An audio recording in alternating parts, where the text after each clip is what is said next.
I'm going to try to make this a pretty quick video. I had a bunch of questions on my trailer tour video about these bungee nets that I put in these storage shelves just inside the door of my trailer.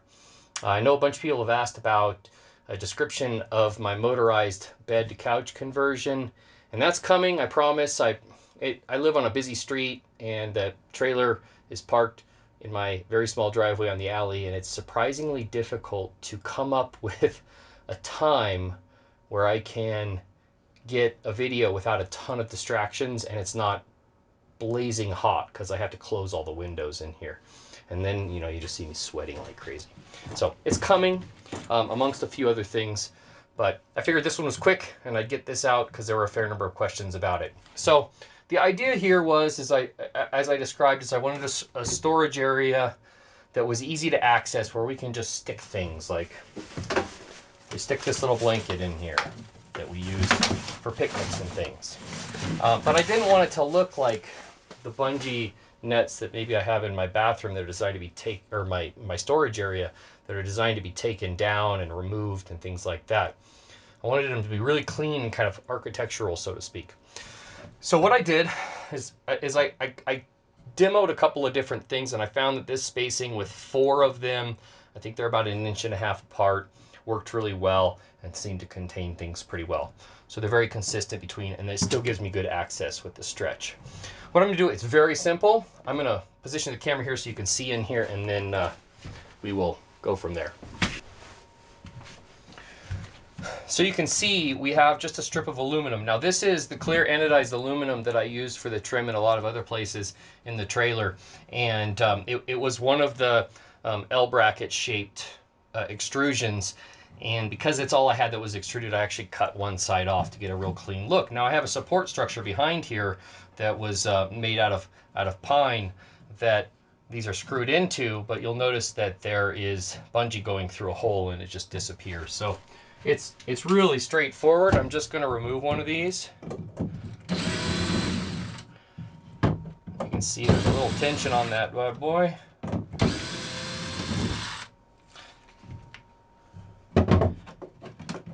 Whoa.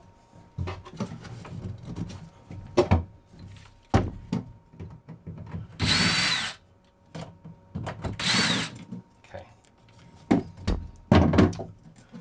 So you'll see that this is where I cut the piece off. There are small holes that were drilled, and I tested a few until I got one that was really tight, so it just barely fit through. And I built these nets on my kitchen or my living room floor watching TV. I just cut them, tied little square knots on the back side, melted them in. And then I made sure to cut holes and then countersink them so that these screws would sit relatively flush. They're not perfect.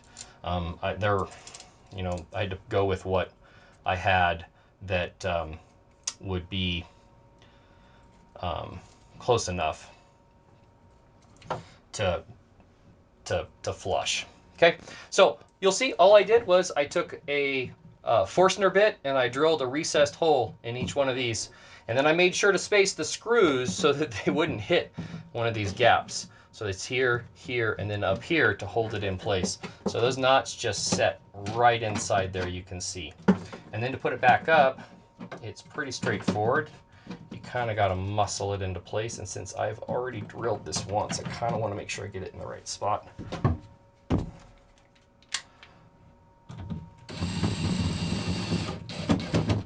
In she goes.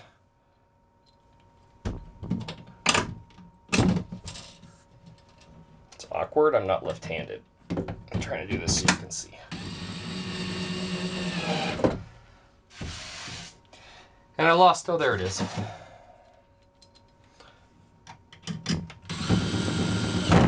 So that's basically it. It looks really clean. They're in there super stable so that I'm not gonna rip this thing off trying to get something in or out.